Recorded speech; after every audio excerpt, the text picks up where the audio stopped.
Good afternoon. We're happy to have you join us for the Rossmore Interfaith Council's Big Questions today with Gaurav Rastogi from the Hindu tradition and Pascal Kaplan from Sufism Reoriented here in Contra Costa County. Take it away, Sarah Blackstock. Welcome to the 2023 Big Questions Forum. The big question this year is humankind good or selfish? Thank you to the Interfaith Council, Rossmore, and to the Big Questions Committee, Channing Miller, Ruth Ahern, and Sunshine, Glorious Sunshine. We so much appreciate you, Will, year after year hosting us. Thank you so much for that kind of duty that you do, that it really helps us to communicate with each other. Also, thanks to Channel 28 for recording this session. It will be put on the Rossmore channel sometime in the next, year or so, maybe even in a couple of months. And gratitude for the folks at Rossmore News who publish the articles on the big questions. It takes a village. We humans have been asking questions since we could utter a few words beyond We've been asking questions, wondering where the ants come from, or where does the moon go during the day, or why is blood red? And on it goes. And children are still asking these questions millions of years later. Hopefully, throughout our lives, we have been asked, you and I, and those who are out there have been asking questions. If we stop asking questions, what does that mean? If I were to stop asking questions about myself or the world, then I'm probably in deep trouble. But it's kind of interesting to look around and see if people around you are asking questions, and maybe what difference it makes for people that are asking questions and people that are more, I use the word complacent. In our Big Questions Forum over the past 6 years, we have asked these questions. Is there life or consciousness after death? What, where, who is God? What is the relationship between science and religion? What is the purpose of life? How can there be peace in today's world? Asking questions isn't just about getting answers. It is a process of exploration, of discovery, of finding meaning in one's life. And it is a process of seeking further understanding of those traditions that have for millennia provided spiritual meaning and nourishment to the asker of questions, humankind. We are the asker of questions. I think that's one thing that really stands out about making us human, hopefully. Today, we have Hinduism and Sufism Reoriented represented as the speakers share their thoughts on the big question of 2023. Is humankind good or selfish? The first speaker is Gaurav Rastogi. As an entrepreneur, he founded and sold an AI startup. Gaurav's latest venture, Ekrasworks, creates tools to work with clarity, joy, and energy. These tools combine spiritual technologies and techniques, habit building, and workplace for technology for professionals. He holds an MBA in mechanical engineering, and I think another MBA in, I couldn't understand what it was in, but it was from some place in India. He has written 3 business books, most recently, Global Business in the Age of Destruction and Distraction. That sounds very interesting. Gaurav Rastogi is a board member and dean at Hindu Community Institute with a unique program for teaching spiritual care and chaplaincy. He's a dhyana meditation and yoga teacher and has taught in Silicon Valley for over 10 years. He frequently speaks at events and conferences on the practices and philosophy of yoga and Hinduism. He also serves on the Interreligious Chaplaincy Advisory Board at GTU and the advisory committee at the Hindu American Foundation. So good to have you join us, Gaurav. It has been some years since we've seen you. Welcome. Namaskar, and thank you very much, Sarah and Will, for having me back. It's always a pleasure to meet the Rossmore community, though I liked the opportunity to drive up and come to your wonderful campus. I look forward to doing so at some point in the future. Sound check, I just want to make sure you're able to hear me clearly. Yes. Fantastic. Thank you very much. When Reverend Will showed you the sign for the ICCC, you saw at 2 o'clock the symbol for Om, which is a symbol which is revered. And I'm going to begin by just letting you hear how that sounds. So just settle down. It's Om, and I'm going to chant that. Just let the sound wash over you and just sit in silence for a few moments as we settle into today's big question. So sit with your eyes closed. Relax the expression on your face. Let the tongue sit at the bottom of the mouth. Relax your shoulders. Relax your belly.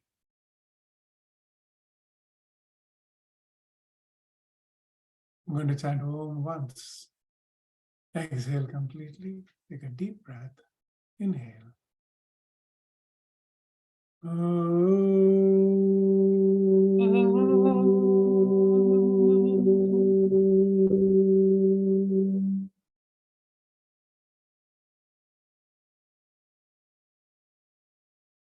Sitting in silence.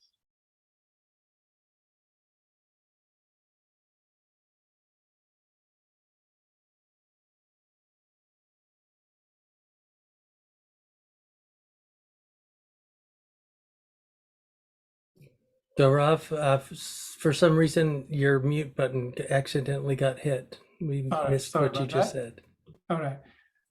Once again, namaskar and welcome. My name is Gaurav Rastogi, and I'm going to talk to you about what Hinduism says or thinks about the subject of is humankind selfish? I'll give you the answer right away, so you don't have to keep guessing. The answer is likely to be the same from pretty much every other speaker, which is the answer is yes, no, and maybe, which is we are born with a capacity for selflessness, but that must be invoked through example and through initiation into the spiritual realm. To give you a little more detail, I'll tell you a few stories from the tradition to help you understand the Hindu perspective of it. The Hindu view overall is that our understanding of creation is that it's a state of play. It's always moving, always dynamic. And in this continuous state of flux, you're always balancing forces. Suppose there are two players in a wrestling match. You like to wrestle and you want another player in this match. You don't want to win all the time because then it's no fun. You don't want to lose all the time because it's no fun. You want it to be somewhat evenly matched. So in this sense of creation, this creative play that is underway, there's always things moving. Excess of anything is not good.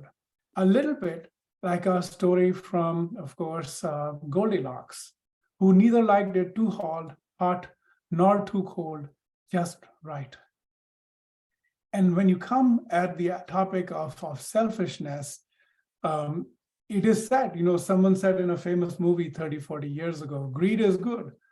Well, why is greed good? A little bit of greed may be good when you're hungry, but how much is good? Is a lot of greed good? And the answer is you have to find something in the middle. And how you find that is something that you should, your tradition should tell you. Now, for today's discussion, I'm going to limit the definition of selfishness to 3 things. The first way of being selfish is to live for consumption alone. What that means is simply just consuming for the sake of consumption, not necessarily enjoying it, but just consuming. The second is to be cruel to others. is a form of selfishness. And the third is to be miserly. And that too is a form of selfishness. I will come back to this once more. Now let's go back to what we were talking about with our friend Goldilocks, which is to say that we're trying to find the balance between two conflicting paths. And these paths are the paths that people can choose to tread in this world. One of the paths is the path of pleasant experiences, and the other path is the path of good deeds. Now, let me tell you a story. The story is of a young boy, Nachiketa, and this is from the Upanishads, some of the oldest texts in the Hindu tradition. This young boy's father is holding some sort of a sacrifice, and as part of that, he's giving away cows to, as donation. So he's donating cows, but the boy observes to his horror that his father is giving away old and sickly cows, not necessarily cows that are giving milk or that are healthy. And so he asks with some sort of a smirk on his face to his father, "Father, to whom are you going to give me away to?" His father senses the smirk. He gets angry at this young boy's retort and says, "To death, I give you to death." And so the young boy, very obedient, says, "All right, so shall it be." And he walks away from his father to the doors of death. And there he sits. It is not yet his time to die, so he waits for death to return. And he sits there for 3 days. On the third day, death personified shows up. He's surprised to see a young boy at the door and inquires of him, "What brings you here?" The boy tells him the story. And then death personified says, "All right, well, I have no business for you here. You can go back, but because you have spent 3 days at my door, I will give you 3 boons. The third boon," the boy asks, "tell me what happens after death." Death personified tries to convince him otherwise. He says, "Look, ask me any other thing. Ask for money, ask for wealth, ask for whatever you want, but this is a tough question to answer." The boy says, "If all of this goes away at the end of death, then why should I care for anything you're giving me? Tell me what happens." Then death personified tells him a very interesting thing. He talks to him about what is good in this world. And he talks to him about 2 paths: the path of Shreyas, the good. This is the path of those who are prepared to bear the brunt of the sorrows of life in the beginning for the purpose of great spiritual satisfaction that will follow in the end. I'll say that again. Bearing the brunt of sorrows in the beginning for the purposes of the great spiritual satisfaction that will follow in the end. It leads to blessedness and glory. But there's another path. This is the path of prayers. Prayers is the pleasant, the path of the pleasant, being given to sensory experiences, being given to consumption, being given to hoarding. The path of the pleasant always leads to sorrow. In the Bhagavad Gita, another Hindu text, we are told that what appears to be very unpleasant in the beginning, but is nectar-like in the end, should be considered as the best form of happiness. But that which appears to be nectar-like, sweet in the beginning, but poison-like in the end, should be considered as something to be discarded. The choice between the pleasant and the good. And that's what we're going to come back to when we talk about, is humankind selfish or not? Now, let me change the topic a little bit before I return to this topic.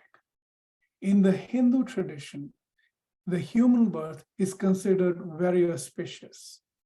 It's considered auspicious because only the humans have a gift for rebirth. Other creatures do not ask the question, what is the true nature of reality? Is humankind selfish? What happens after death? These questions are not asked by other creatures, but humans ask it. And our second birth is when we ask these questions. The biological birth that we are gifted with is not is common to every animal that is out there.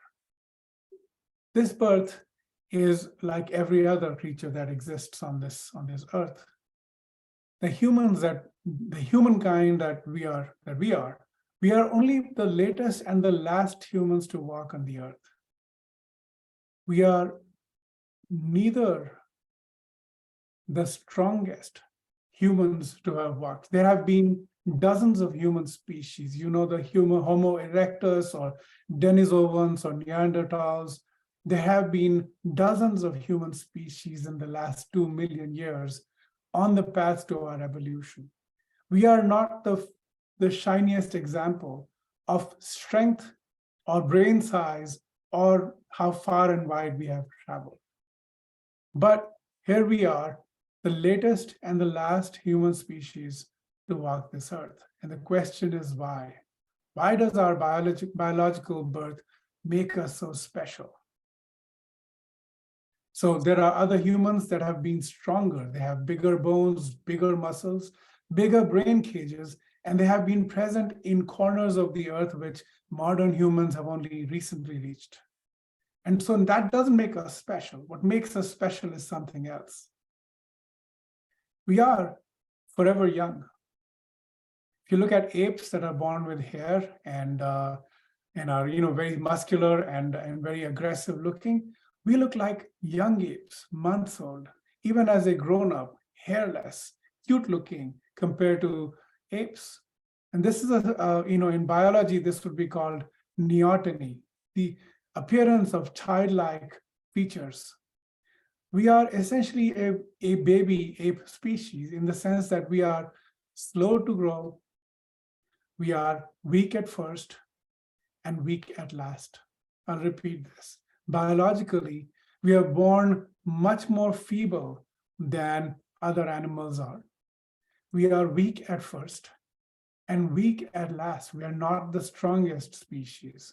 The question is, how are we so successful as a species?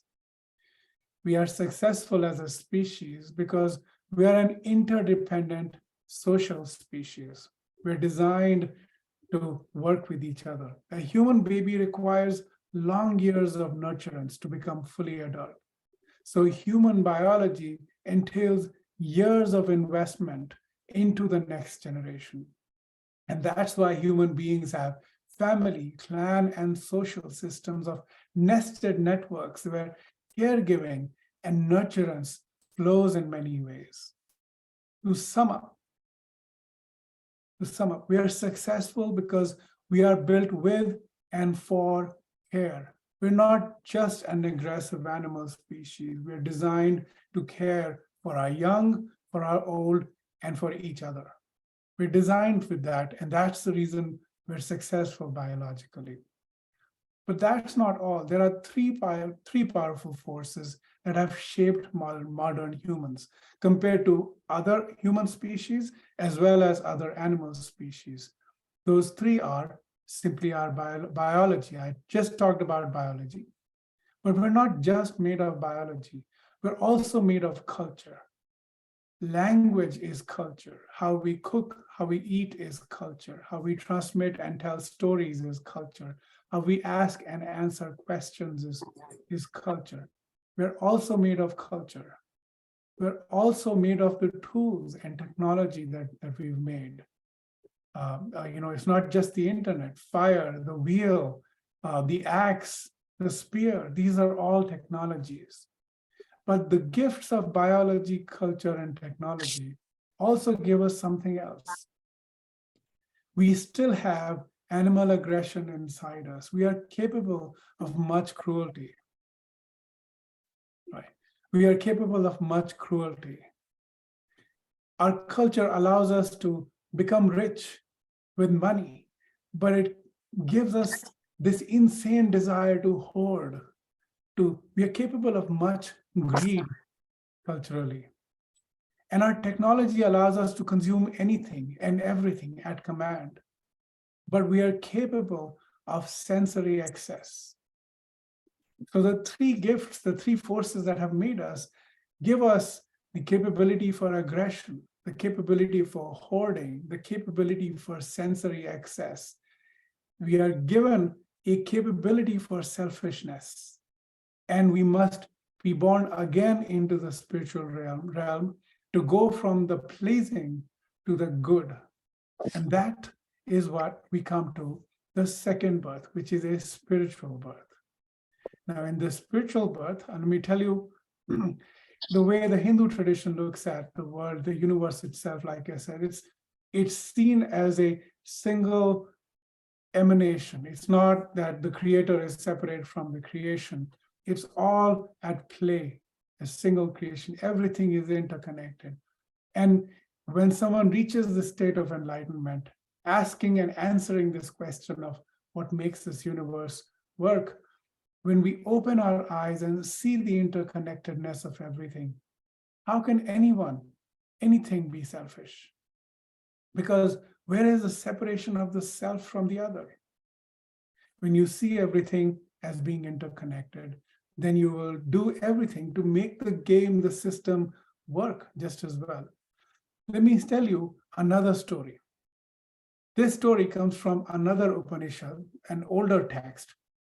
And here, three groups of beings visit the Creator to ask for initiation.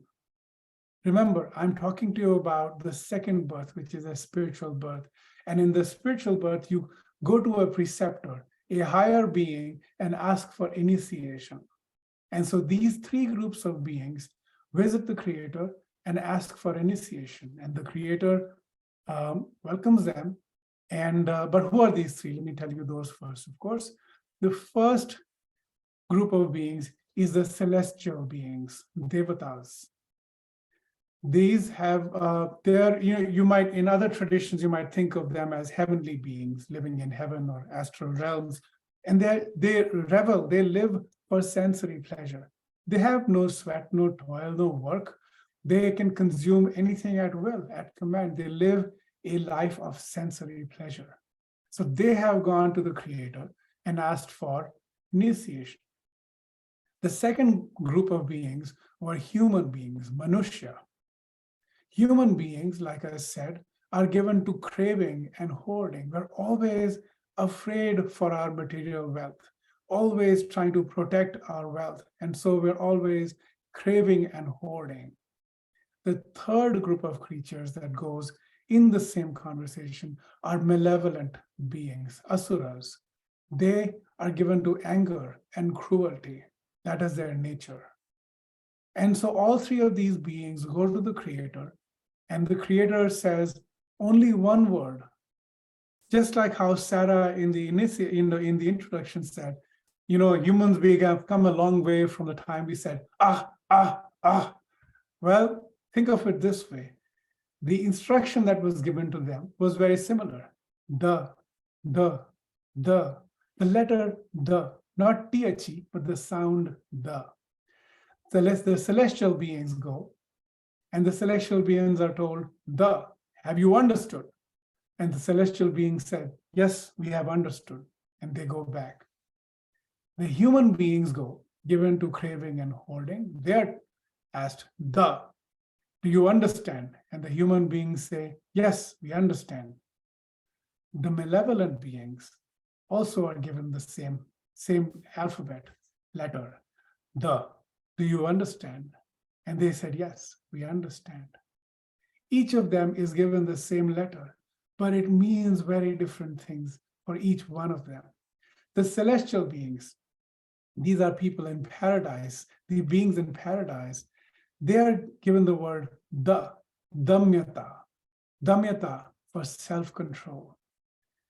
They're reveling in pleasures of the senses. They're fond of enjoyment. There's no aging, there's no sweating, no toiling, no hunger, no thirst, no drowsiness.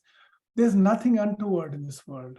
It's all pleasure and pleasure, honey flowing everywhere in paradise. The celestial beings are addicted to too much enjoyment. So the instruction to those beings is damyata, self-control. To subdue your senses. Do not go too much in the direction of the enjoyment of your senses. The damyata, self-restraint. The human beings given to craving and hoarding are told datta. Datta. Human beings are greedy. We want to grab, hoard, protect everything. But human beings are said, give in charity. Do not keep more than what you need. Do not take that which you have not been given. Do not appropriate that which does not belong to you. They're all implied in datta, charity.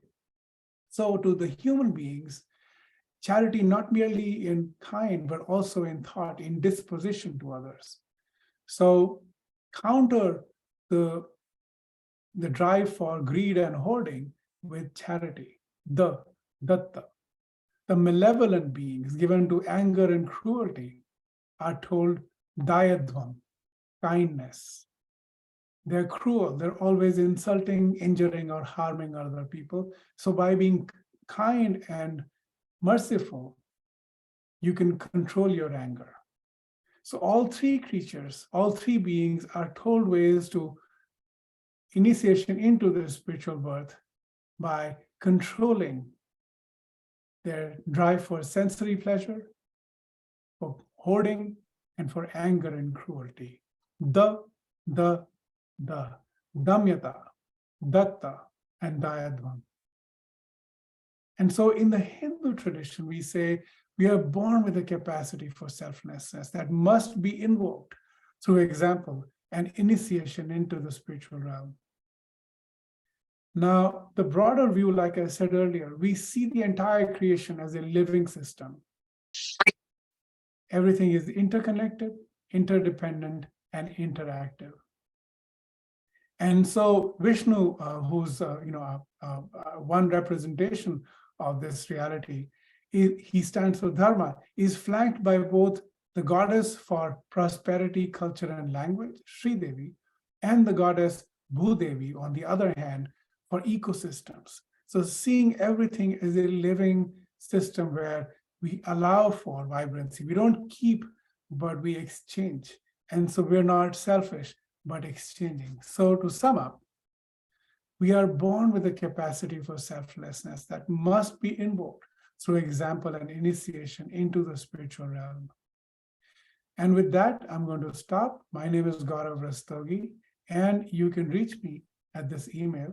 And I'm happy to take any questions now or later.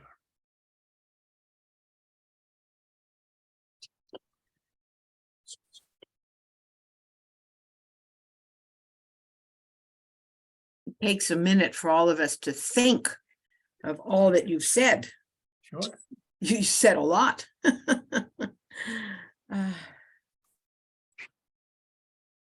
So go ahead, Channing. Good afternoon, Gaurav. Nice to see you. Namaskar. I was a little bit late to the meeting today. I had a doctor's appointment, but maybe you've already answered this. I'm wondering, for those of us who are aspirational spiritually, how do we become celestial beings? So in the Hindu tradition, the celestial realms, it's called Vaikuntha, a place where there is no torment, no kunthas, right? And to become a celestial beings, you have to graduate into it. And in the Hindu tradition, depending on which type of Hindu tradition you go to, you have to essentially, through surrender, bhakti is how you get there. In the Vaishnava school, that's the way to get to those realms. This is not the same as a sort of a Christian view of heaven where it's a permanent deal. the Hindu view of heaven itself is Swarga. You go and come back because essentially it's a cyclical back and forth process. But you can get to this state of merging back into the divine through devotional self-surrender. And those practices could be chanting, those practices could be fasting, those practices could be the path of wisdom, asking and answering these questions. That practice could also be simply letting your action, letting divinity flow through your action, and essentially removing yourself from the equation. And that's karma yoga, which is in fact related to today's discussion. Acting selflessly is important, and that's karma yoga, and that's how you get to those celestial realms. I hope I've answered your question. Thank you. Yes, you have. Go ahead, Bob. You're muted, Bob. You're muted.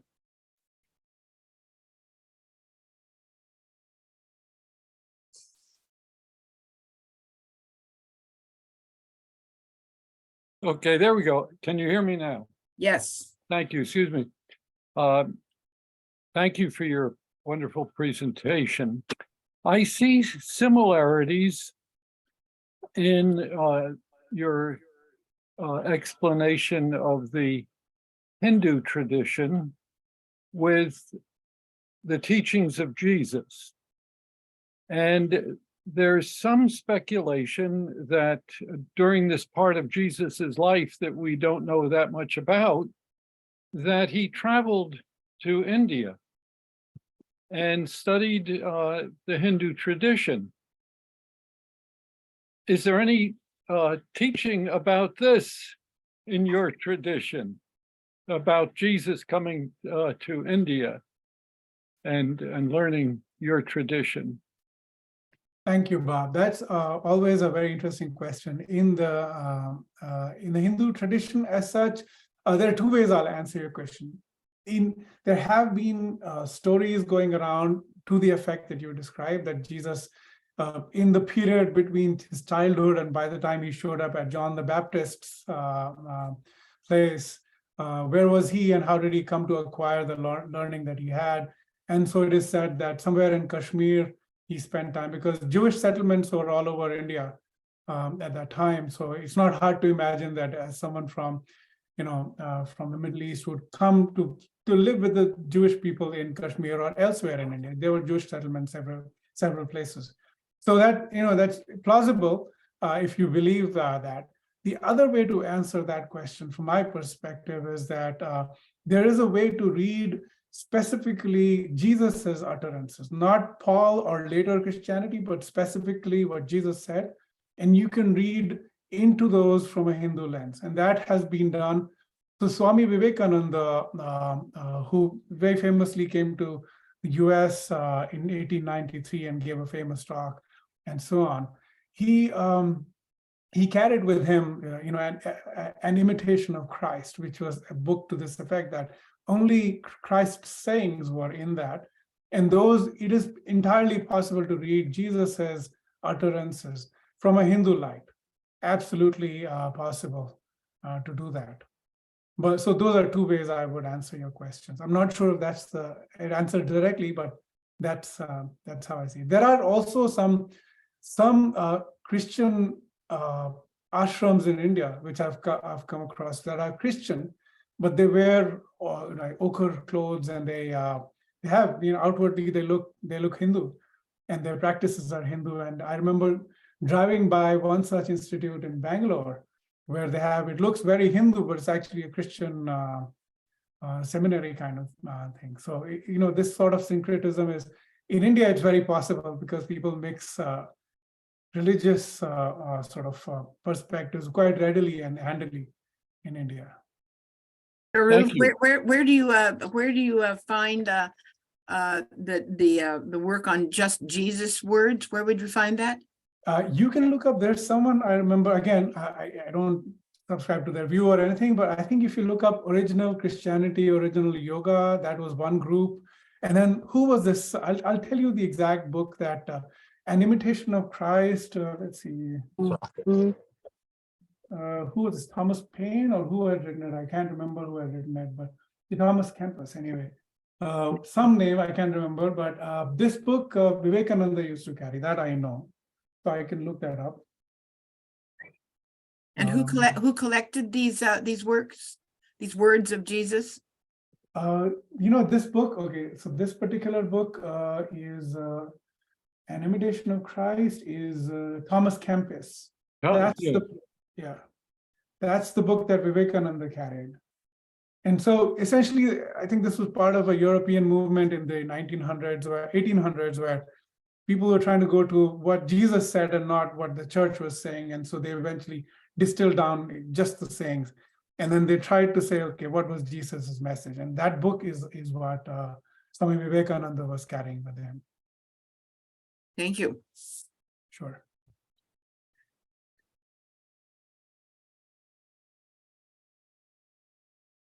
Anybody else have a question or a comment? And let me just ask, Gaurav,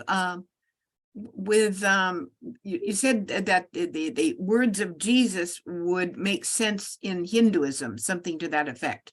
Sure. So in your writings, are there the words of Jesus in your writings, in the Hindu writings? I actually went to a Christian school, so that's how I've learned, both the Hebrew Bible and the New Testament. But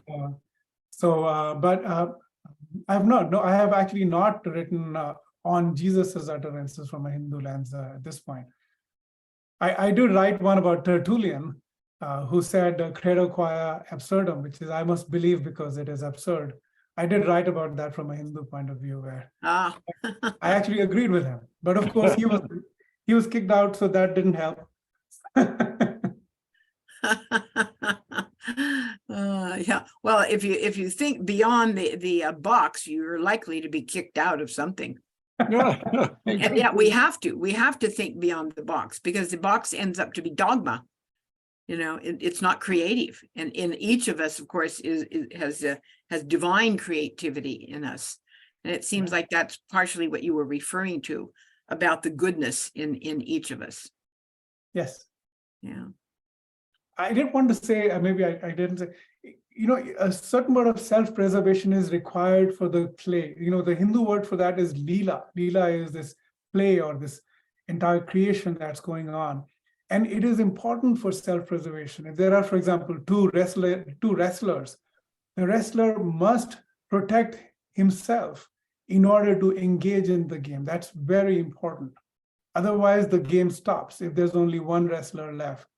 And so you have to preserve yourself, but you must also not prevail so much that the other is destroyed. So there is always this tension, and that's what makes this Leela interesting, because it's not predictable. It's always something is going on. So this drive for selfishness as a drive for self-preservation is required to some extent, but not so much that it becomes a problem. And I think that's the rising to the spiritual realm is involved, where you understand the interconnectedness of all being, and you recognize that for the game to go on, you must look out for the entire universe, not other human beings, not other living beings on this planet alone, but for all of creation. Because only then does creation fulfill its purpose of joy, of creativity, of forever being in a state of play. And that's selflessness. Beautiful. Thank you. Ruth, please go ahead. You were speaking, thank you. This is very interesting. I'm really enjoying listening to your speaking. You were talking about people basically having the possibility of being greedy and selfish, and that they can overcome that. Tell us how do you teach them to overcome it, and what are their goals? What are the means by which they do that? Yeah, Ruth, thank you for that wonderful, beautiful question. How do people overcome the need for greed? In the Hindu tradition, the word is yoga. Now, yoga you might think of as what might happen at a studio, right? Like somebody doing, pretzel poses. But the original meaning of yoga is to join, to yoke. You know what a yoke does? To yoke a wheel to the axle, to join the lower self to the higher self. You can transmute your personal greed into a spiritual greed, which is your wish for the welfare of all creation. You're still applying the sense. Once you've joined the lower self to the higher self, you see from God's eyes, you work with God's hands, basically. And so the self is no longer the subject of the greed. And you can do that. And people do this all the time. Why are people willing to go die for their country? Because they have risen above the individual self to the collective self. But why stop there? Keep going, keep going, keep going until you've met the original creator, right, from which all life emanates. And so one way to do this, the way to do this, going past greed, is to redefine the self. What is the self? And that's why I made this little brief thing that we're not just biology, we're also culture, we're also technology. Just thinking of ourselves as biological creatures limits us significantly. A lot of people are willing to die for their cultures, right? A lot of people, of course, today would die without the internet, but that's just them. The point is that it is possible to transmute from the individualized, narrow, small-hearted sense of self to this very broad-hearted, universal sense of self. And when you get there, then greed is good in that sense, because you're looking out for welfare of everything, not just in your individuality. Yes, amen. Thank you. Amen. Thank you so much, Gaurav, for all of your thoughts and your sharing. We appreciate it very much. So at this time, and there'll be a chance to perhaps ask Gaurav some more questions or to make comments. I would like to introduce Dr. Pascal Kaplan, representing Sufism Reoriented. Dr. Kaplan received his Ph.D. in Theology from Harvard University, completing a dissertation on the esoteric teachings of the Eastern spiritual figures who had come to America in the 20th century. His early career included serving as a professor and first full-time dean of the School of Liberal Arts at JFK University, where he founded JFK's programs in consciousness studies. He is the author of Understanding Death from a Spiritual Perspective and editor of several publications on spiritual topics. In 1987, he founded and served for 30 years as CEO of iCohere, software development company that pioneered online learning communities. He has been a member of Sufism Reoriented since 1972. Welcome, Dr. Kaplan. Thank you, Sue. Thank you very much. Greetings, everyone. I'm going to start by giving you a little context about myself and how I landed at Sufism Reoriented 51 years ago. When I was about 6, I turned on the TV to watch the Sunday morning cartoons. And instead of cartoons, it was a picture of Manhattan Island. And the narrator's voice was saying that if such and such were to happen, and he drew a big black circle around Manhattan, everything inside that circle would become dust in seconds. I didn't know what he was talking about, though later I realized it was the H-bomb, but I did know that my house was right in the middle of that circle, and the terror that I could die without warning at any minute descended over me. From that moment, nothing seemed to hold any value or meaning, because it could all disappear at any moment. I started wondering about what we're calling the big questions. What happens after I die? Who am I? What's the purpose of life if it just ends? No one I knew talked about these questions or seemed to care about them. As I grew up, I was living in a kind of existential despair when as a teenager, I asked my grandfather, who was the most religious person I knew, whether he believed in God. He responded by saying, it's not for me to ask such questions. I do what my father taught me to do, that his father taught him to do, that his father taught him. It's not for me to question. That and similar experiences with others crystallized my calling myself an atheist. I'm going to take a moment now to share my screen.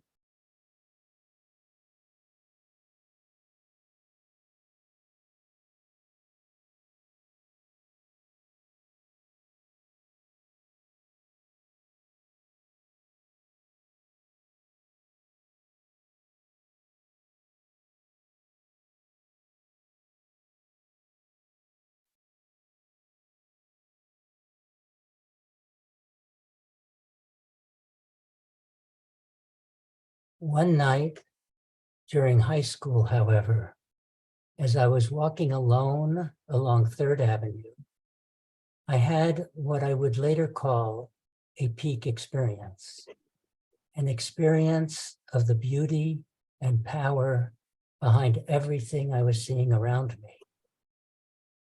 At one level, I then knew it was more to life than anything I had previously seen or known. But when, after 3 days, that experience began to fade, my desperation increased. That little taste propelled my search for answers to my questions to another level of intensity.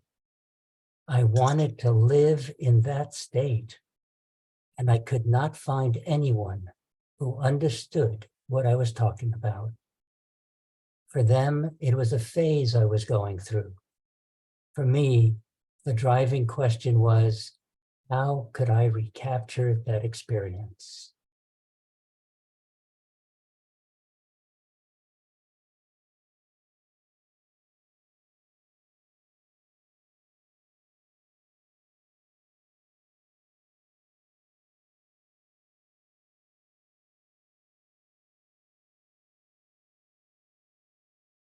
By the time I went to graduate school, I was still an atheist, but I decided to go to Harvard in the study of religion to see if anyone at this top-notch school had any answers to what I was looking for. After 2 years, I dropped out. And within a few weeks after that, I learned about Meher Baba. I found myself drawn to him and began studying his discourses with his explanations of what we are all doing here and the purpose of creation.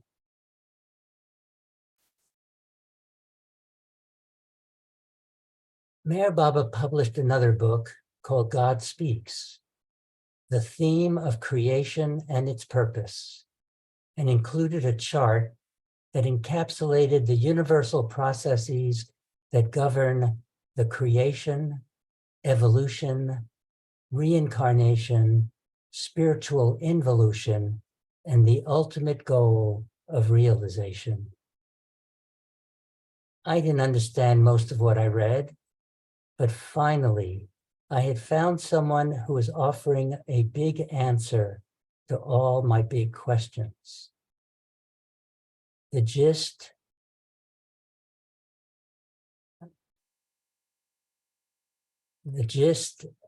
of what he calls the divine theme is that all of us, all humanity, every human being is God. In his words, man has become God and man can become God for the simple reason that knowingly or unknowingly, man is God. Meher Baba's divine theme describes the mechanisms that guide each soul from the ignorance of unconsciousness to the knowledge of infinite consciousness, to the single goal and purpose of creation, self-realization as God. I was enthralled not only by the overall theme, but by the level of detail in which Meher Baba describes each of these universal processes. So I contacted Sufism Reoriented in San Francisco, the publisher of his books. As I said, that was 51 years ago, and now Sufism Reoriented is in Walnut Creek, just down the road on Boulevard Way. Parts or all of Meher Baba's big picture will be familiar to those of you who have studied the mystical and esoteric teachings of the many paths that lead to the ultimate goal, by whatever name you call it. Much of what Gaurav said today is reflected in what I'll be talking about.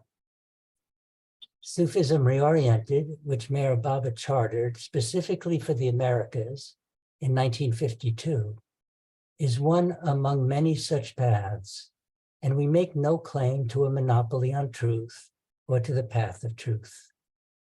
Meher Baba designed Sufism Reoriented to be a spiritual school for seekers who recognized him as the most recent appearance or incarnation of the figure, recognized at different moments of history and in different cultures as the avatar, as Zoroaster, Ram, Krishna, the Buddha, Christ, the prophet. In addition, and specifically, we have all been drawn to Sufism Reoriented, the study with the lineage of spiritual teachers Meher Baba designated for America. Since our topic is the nature of humankind, I invite you to join me into the concourse area of our sanctuary to see a series of wall murals that depict Meher Baba's divine theme. For us, these murals serve as daily reminders of the big answer to the original and biggest big question of all: who am I? And other questions like, can selfishness be turned to goodness?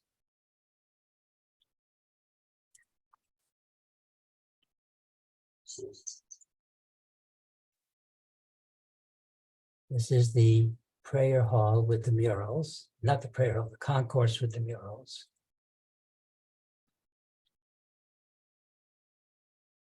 We'll start midway through the mural with the panel that represents humankind, an array of male and female figures from multiple cultures, multiple age groups, multiple religions. For today's big question, we can ask, are these figures essentially good or selfish? Of course, if one accepts the notion, as we do, that every human being is a drop in the ocean of divinity, the answer must be that we are essentially good. But then, how do we account for the lies, the hatred, the cruelty, the selfishness and havoc in the larger world around us? Let's see if we can answer that question by considering what is behind each human form.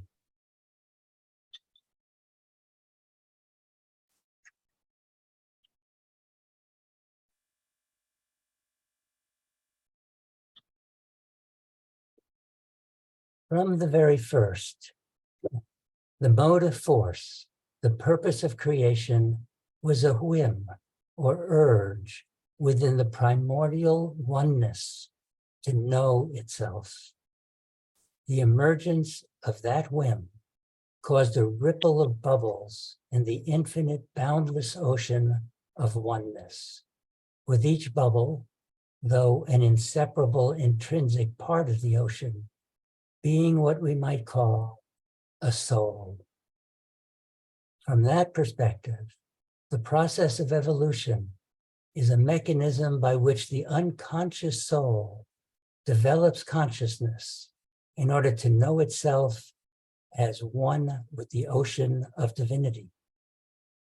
Each of those bubbles or drops experiences itself as a separate individuality, as you and you and you and me, but each contains at its core a spark of the one divine consciousness.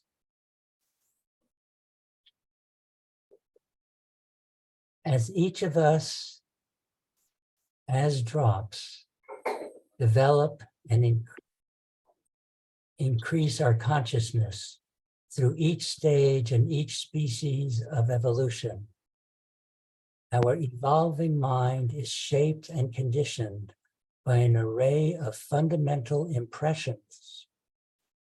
These might be thought of as the developing clusters of instincts which color our growing consciousness.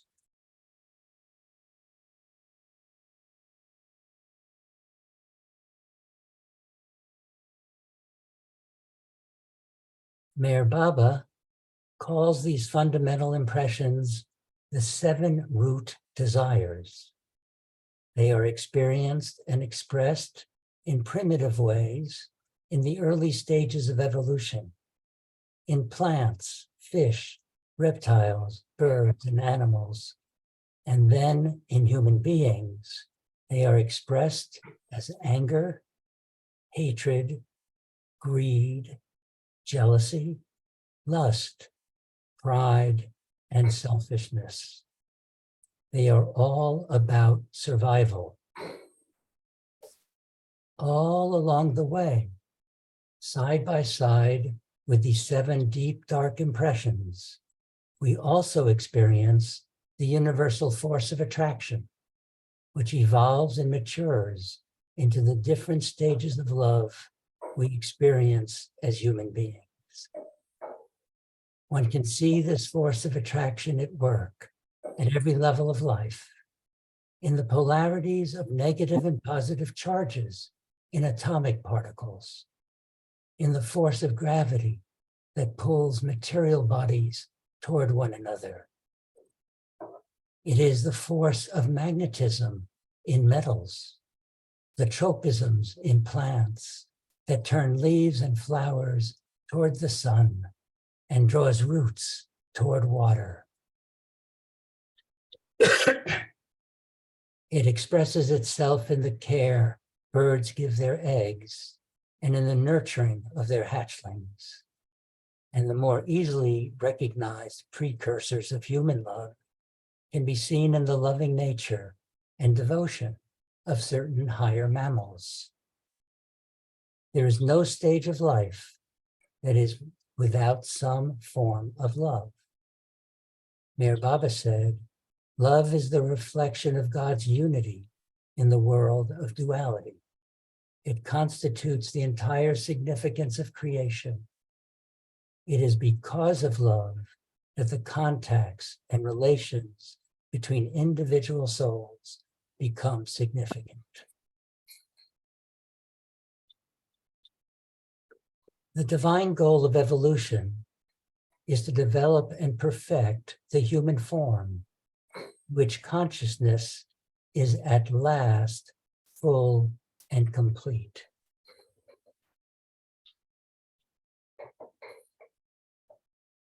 Capable of knowing itself as the one in all, as God. But actual conscious experience of that divine oneness, which is the goal and purpose of creation, has not yet been reached. Why not? Because the consciousness of humankind is veiled.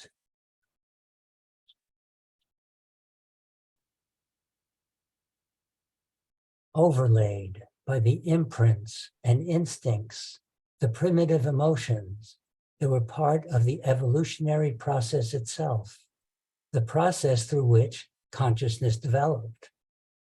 So both selfishness, the root desires, anger, greed, hatred, and so forth, and goodness, represented by forms of nurturing and love, continue to impact our behavior, as we all know. And as humans, our journey now enters a new phase with the emergence of the structure called the personal ego, which Mayor Baba calls the false self. Though we are all one in the ocean of divinity, our human consciousness is veiled from the light of God, the light of truth, the light of oneness. Initially, we live in a murky jail, entrapped by our absorption in an ever-changing world presented to us by our physical senses, interpreted for us by the limited intellect of the lower mind, and colored by immature emotions. We are also addicted to our awareness of ourselves as individuals, our constant assertions of separateness, ceaseless, buzzing thoughts of our false self, contrasting itself to other false selves.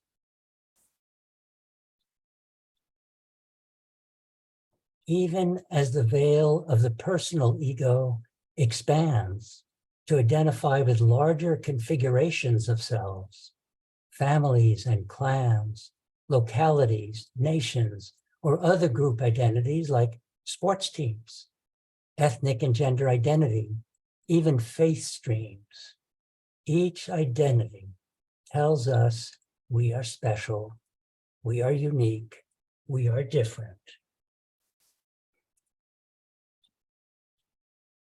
The ceaseless buzz of comparison, better than, worse than, as good as, different from, continues to activate the sense of separateness that is characteristic of human experience at this stage. In the divine theme, this is where we are carried forward in our understanding and carried forward in the capacity to love universally by the process of reincarnation.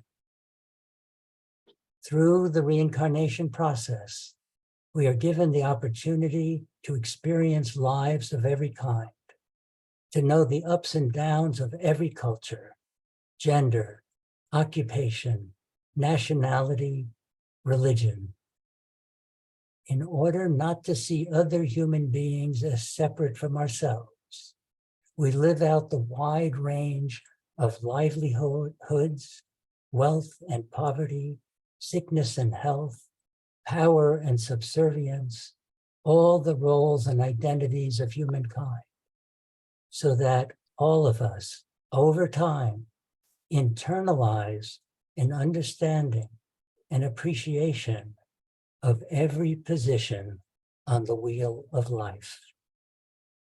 That includes every form of virtue and every form of vice, every quality deemed selfish and every quality deemed good. In our long history of lifetimes, we learn and perfect them all. Just as the Native American saying points out, don't judge another until you have walked a mile in their moccasins. So the reincarnation process provides us with the experience of walking barefoot, and walking in everyone's shoes, everyone's boots, everyone's sandals. So we learn and identify with human experience as our own, not as other. Eventually, no matter whom we encounter, we come to feel, I've been like that. That too is me. As Mayor Baba said, no one, however saintly he may be, has attained the heights of moral virtues except after a life of moral failings. And no one is so bad as to be unable to improve and become good.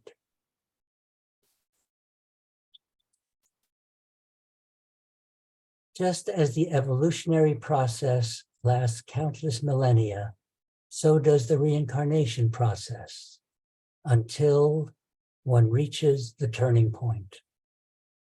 This is the point at which one has the unrelieved feeling of been there, done that, to pretty much everything in life, where life lived through the false ego, the false self of the ego loses its meaning.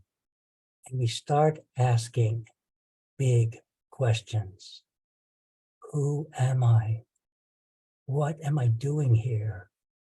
What is the meaning of life? Any and all of the big questions that have drawn us all here today. At this turning point, one has become a spiritual seeker. In this mural of the turning point, where for members of our school of Sufism, Meher Baba represents divinity, you can notice the veils that separate the aspirant from divinity. For at this stage, one does not yet see God, know God, even necessarily believe in God, or in any ultimate purpose or meaning to life. So the aspirant is pleading with arms up to the universe for real answers, answers in experience, not beliefs, not philosophy, not theology, but answers in personal experience to their big questions.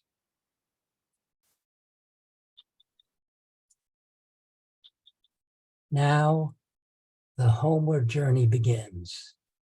Meher Baba calls it involution, in contrast to evolution. There is a gradual loosening and disappearance of the imprints which keep consciousness turned toward and riveted to the phenomenal world. The false self begins to unravel. The spiritual path begins when the soul starts awakening to itself and turns its full consciousness toward truth, toward God by whatever name. This is also known as the heart's awakening, for it is led by love. Beyond its unconscious state, which we revisit in deep sleep,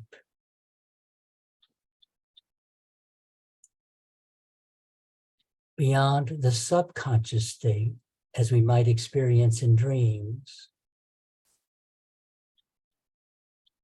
beyond the awake state, entrapped in sensory consciousness of the personal ego,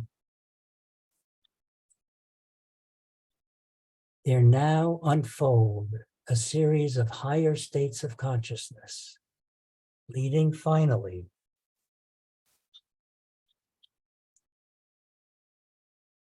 to the goal of creation in self-realization, which is also called God realization.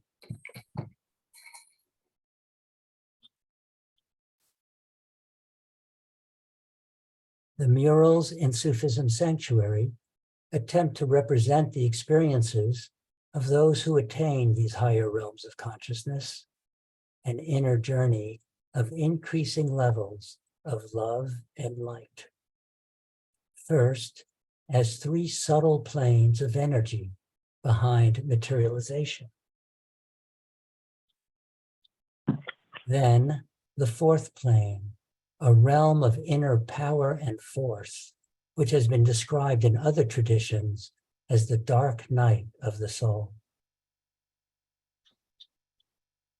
Rising to the fifth and sixth planes of illumination, where one begins to know and see and feel the oneness of divinity in everything.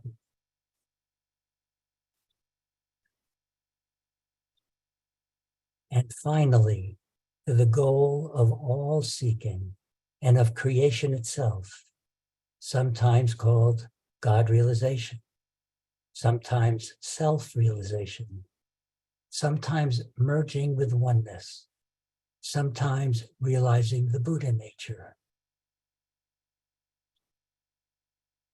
So to return to the question of the day after this little excursion, is humankind good or selfish? According to Meher Baba, humankind in its essence and destiny is divine. But during the long process of reincarnation, each one of us initially experiences and exhibits all the selfish, destructive behaviors and entertains the negative thoughts and feelings we have inherited from the evolution of our consciousness. From one perspective, from one perspective, we might say that ultimately there is no real difference between good and selfish, as it is all God's play, or as we heard earlier, his Leela, to free the soul to know itself.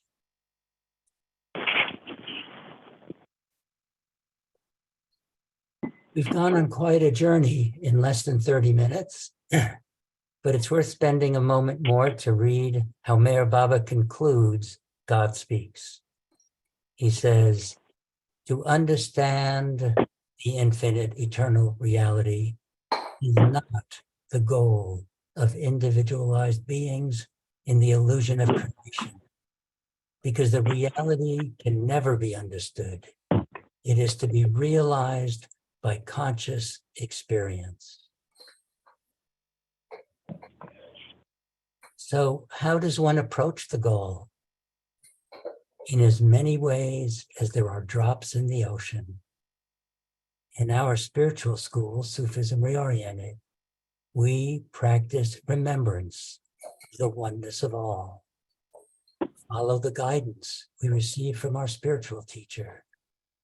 Meditate daily, attend weekly classes, engage in ever-fresh creative work of every kind. And as important as all these,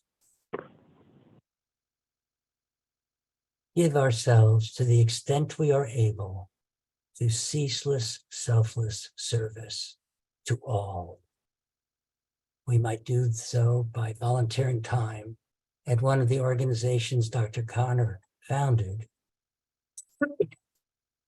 White Pony Express, whose goal is to uplift lives and eliminate hunger in Contra Costa County by sharing the abundance of food, clothing, and resources we have in America. Or Following Francis, an organization that draws inspiration from the life and universal values of Francis of Assisi to help children, families, and neighborhoods claim their birthright of the happiness and respect due to every person. Or simply greeting others with a smile and offering ourselves to their aid, treating them as members of our one human family.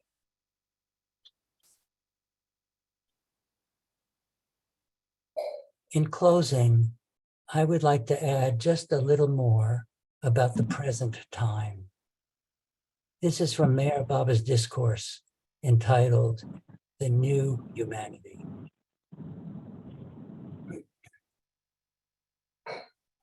The avatar appears in different forms, under different names, at different times, in different parts of the world.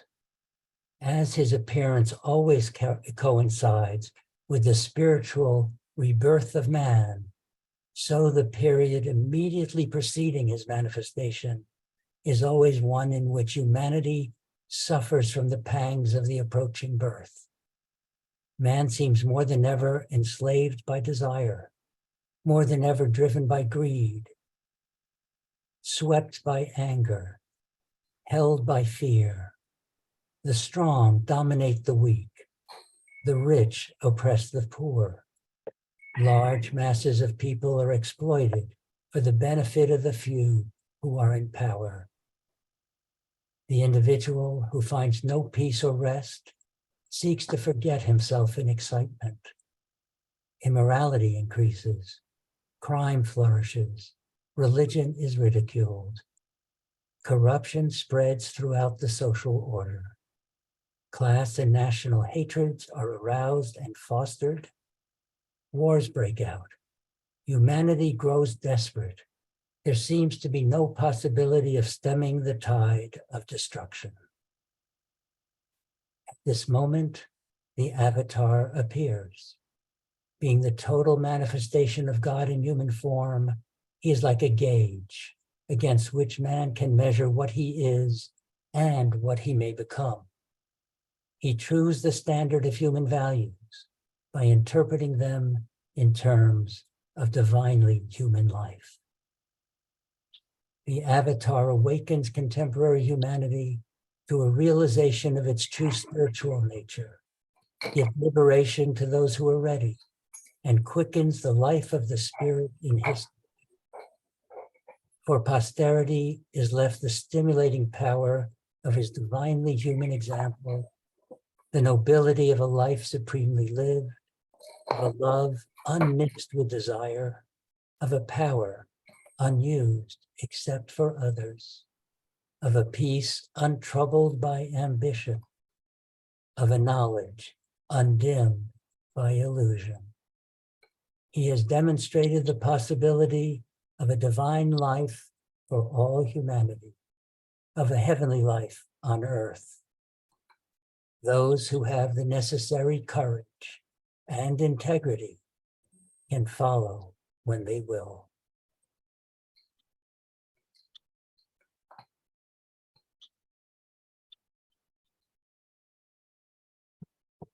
Thank you.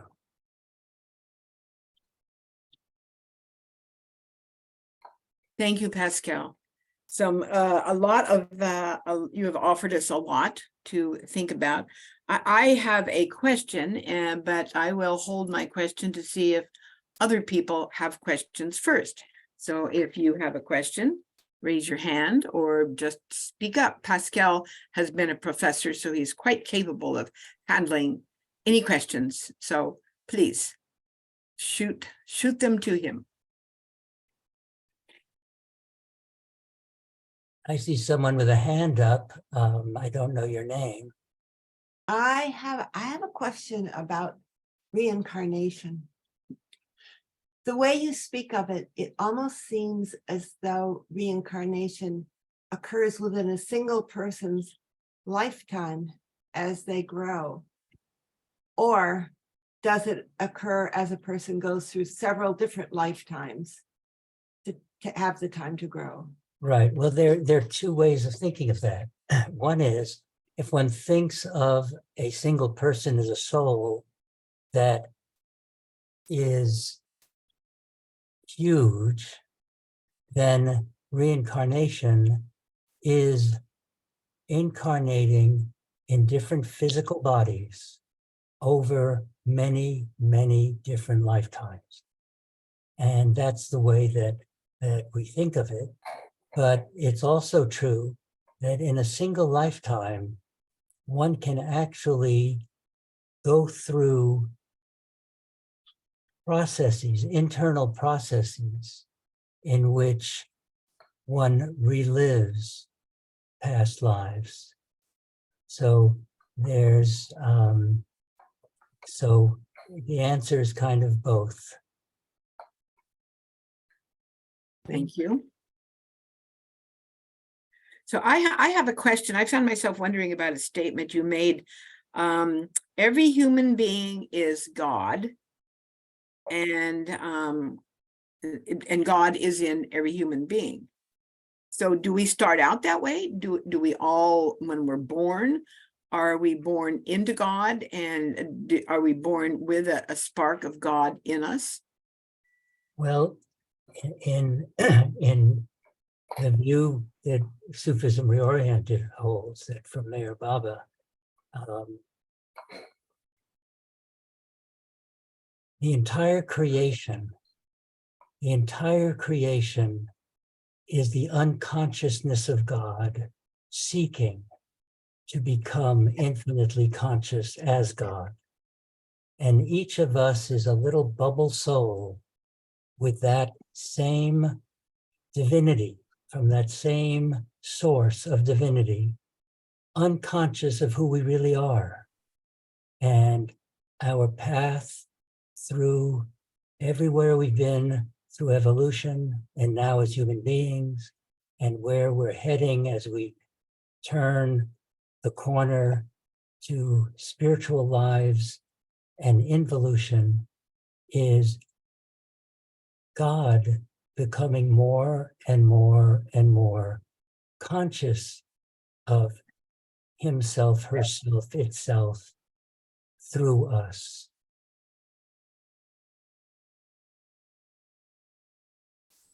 That's a lot, isn't it? That's very different from. That's okay. That's okay. Yeah. Okay. So Bob Howell, go ahead. You're muted, Bob.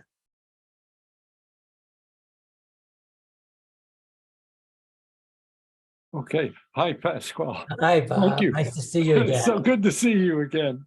Well, my question is related to Sarah's question.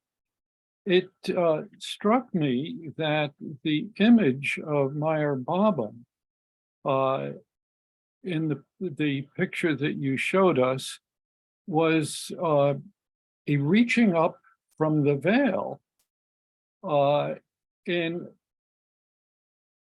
a non-godlike way, but reaching up to the divinity. And so I sense from your picture of mortal man reaching up to the divinity. Then you explain that the divinity is really in all of us. And as we relate to each other, then we experience the divinity. So maybe I saw this in a different light, Pascal. My apologies. That's pretty good, Bob. That's pretty good. Pretty good. Yes, each of us at our core is divine. And but we don't identify and we don't experience that. We identify with our personal ego or with our group ego or both. And we identify with our physical body, and we think of ourselves as limited, not as divine, not as spiritual. We don't know who we really are. And a spiritual practice is to treat ourselves and each other as divine, as part of one human family, and as part of the oneness.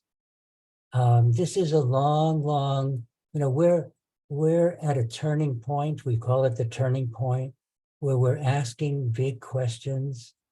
There comes a point where we no longer ask those questions because those questions emerge from our hearts, but are mediated through our lower minds, our intellect. And we realize that it's not through the intellect, not through the thinking mind, that we will realize and unfold who we really are. So I don't know if that addresses your question, Bob. I'm sorry if it doesn't. Okay. I guess I also have a question about reincarnation.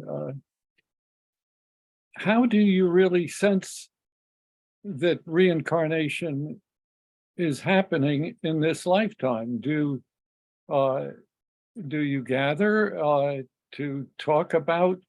Does anybody have a sense of who they were before? Where do you empirically have a sense that reincarnation is an occurrence?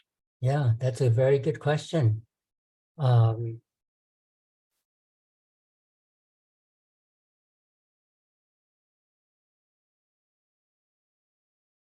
For me, as I mentioned,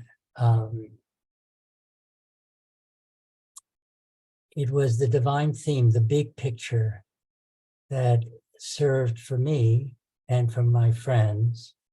I discovered later, I didn't know that at first. I didn't know they were my friends at first. I had all these questions. And when I read Mayor Baba's discourses, they were all answered. And they all made absolute intuitive sense. And, it's not, I mean, I can also say that I worked with somebody who was a psychiatrist who did hypnotic regression with people for past lives. I mean, one can go, people are trying to find empirical evidence. And I've seen somebody, and I know people who remember their past lives. But in fact, I went through a whole period at the beginning of my, 50 years ago, where when I went, started the consciousness programs at Kennedy, met with lots of psychics, lots of clairvoyants, lots of people who had past life memories, who could see clairvoyantly. So I did need for myself to convince myself that this was not just all fantasy, wishful thinking. I was a Freudian. I was involved in Freudian analysis before, in my earlier years. And, in Freud's view is that, religion is all a projection to satisfy all of the uncertainties and weaknesses of human life. That's what I believe too. And so I spent several years, many years. I held, actually, at my work at Kennedy, I hosted national conferences on issues of death, dying, and beyond, and on the psychic and spiritual life of children. So I needed to find that out for myself. It's not something one can argue. It's not something one can, go around trying to convince people. I just needed to convince myself. And so that's what I did. I accumulated enough experience from people who have these experiences to be totally convinced of it. Thank you, Pascal. Thank you. We have a question. Gaurav, go ahead, please. Yes, I just wanted to respond to the reincarnation question from a Hindu perspective. Reincarnation is a core belief in the Hindu tradition. So there's a lot of evidence that gets gathered, and it's part of the understanding and culture. Couple of things I wanted to say to the points being raised is young children, a lot of them have memories from previous life, and University of Virginia runs a very scientific system and research and tracking of such cases from non-Hindu families. Hindu families you don't understand and you think they're indoctrinated, but they have a very well-documented system. You can go look that up. From a personal perspective, my own experience is that there are situations and people that are extremely familiar, even if it's the first time you're meeting them. And that's a hint that these are things paths you've traveled, people you've been with that you recognize. And each of us have been there. A couple of years ago, we were taking a helicopter ride through the Himalayas of all the places, and we turned into a valley. And as soon as we turned into the valley, I like Pascal was describing, I broke out into tears because I recognized the places. I've never been there, but I felt like home.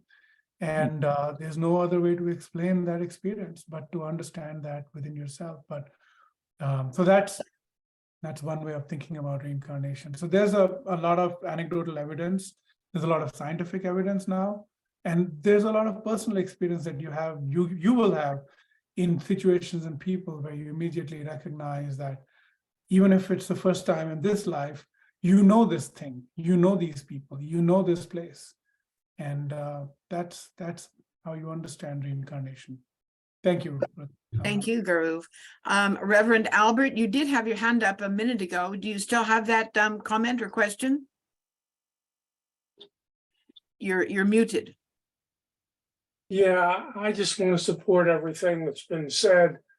I started working with hypnotic regression back in the 70s, and I worked with children especially who had nightmares at night because they remembered that they had a different name and a different lifetime.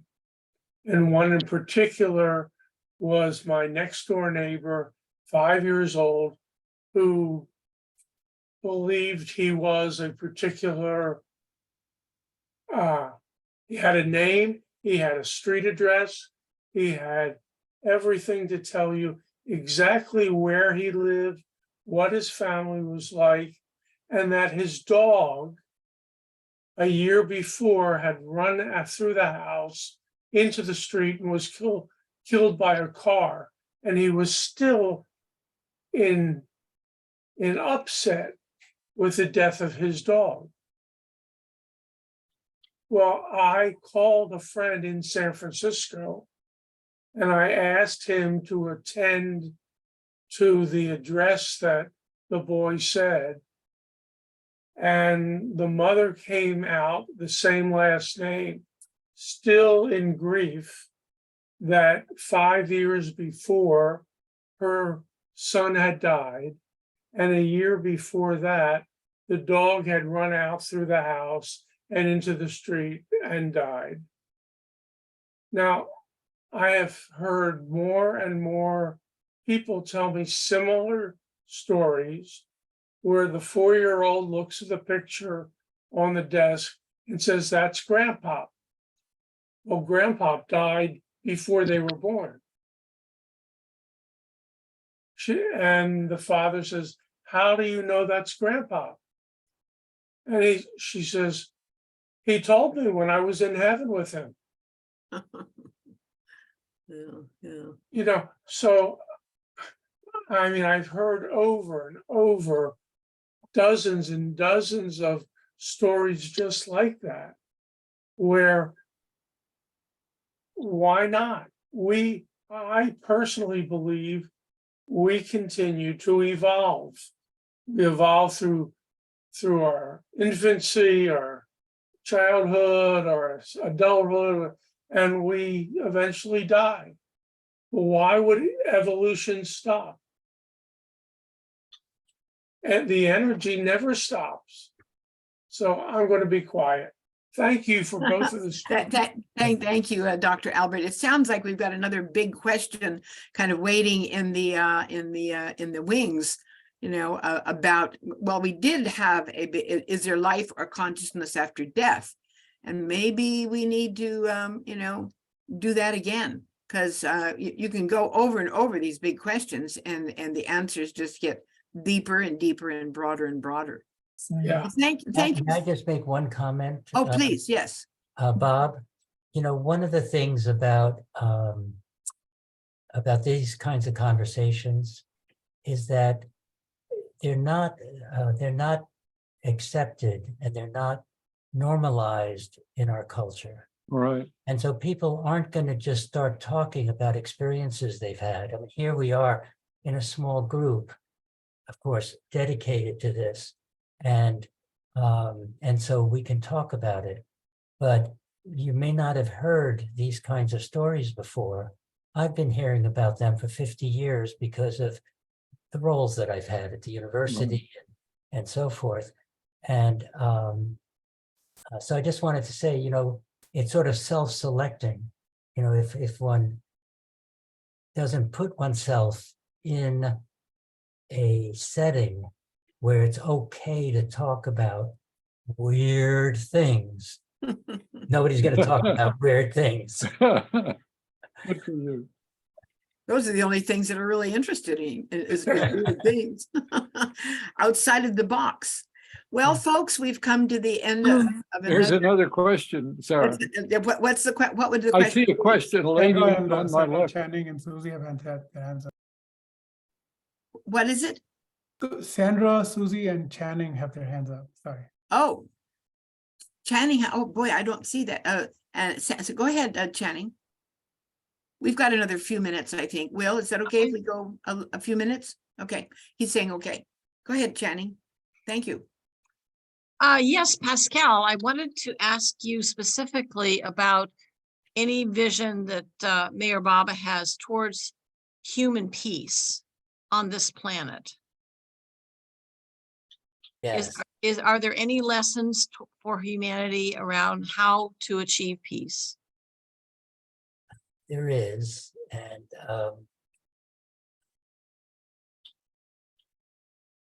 it's by living it, not through schemes and not through, Right. separative political platforms and so forth. He speaks about this as the new humanity and the coming creation, the new creation. And I don't think that I can articulate that in a In 1 minute, in 30 seconds, you don't think so, 1 minute. Pascal? I- Why not? but I'd be very happy if you want to send me an email with your email address. Oh, I'd be happy to Absolutely. send you some references. there Well, you you answered it very succinctly for me. It's through human experience, not through studying intellect or theology. So Right. that Yeah. that answers Yeah. comes close to my heart. Thank you. And I will email you. Thank you, Pascal. So I don't see any other hands. I do, I see. My another hand. my hand is up. Oh, Will, okay, gosh, I'm blind. I have a text from Valerie Boyar. As a nurse, it is easy for me to think in physical terms of the body. We are like a single cell in the vast body of God, each with a reason to be there and part of something beyond our understanding. Reincarnation, there are moments when a strange insight merely pops onto your awareness, as though you've been there wherever it was. It was so logical. We can either deny this out of fear, no matter how educated you are, how smart you are, how sensible you are, or you can courageously consider. You want to say more about that, Valerie? No. Oh, Thank you, Well, Thanks for Valerie. sharing that. that's, Thank yeah, you for thank sharing you, that. thank you. Now, am I missing anybody else that wants to? Sandra, Sandra, thank you, Sandra, yes. hi. Thank you. What a wonderful presentation, first of all, just absolutely wonderful. I just wanted to say I have a Hindu guru, and when I first started with her, she said, don't, these things that happen in your life, you're looking at them as single incidences and you're not putting things together. She said, but if you start to make a list of the things that have been, like, oh, I felt I did this in another lifetime or that, you'll really see the connection between them. There's just so many, and we're not really looking at it from that point of view.